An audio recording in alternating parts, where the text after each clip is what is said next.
With regards to the universities, I thought at one point that the best thing to do would be to cut their funding by 25% and let them fight amongst themselves for the remnants, because it would force the universities to decide exactly what's important and what isn't. So I would say the humanities and much of the social sciences has turned into a postmodern, neo-Marxist playground for radicals. The scholarship is terrible. 80% of humanities papers aren't cited once.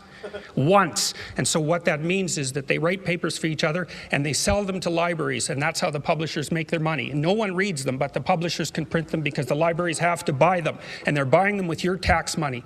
And so all of you who are sitting here are funding a postmodern, radical, neo-Marxist agenda that has its roots in the university, and your tax money is going towards that. And if you want proof of that, you just go online and look at the websites, especially of disciplines like women's studies, which is pathological right to the core. But it's not just women's studies, it's all the ethnic studies groups.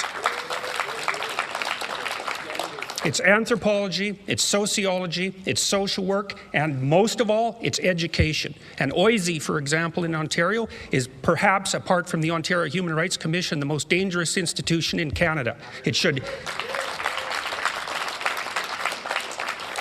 be defunded. It's as simple as that. They don't do the research they purport to do. They're not interested at all in education. They're interested in the indoctrination of people as young as they can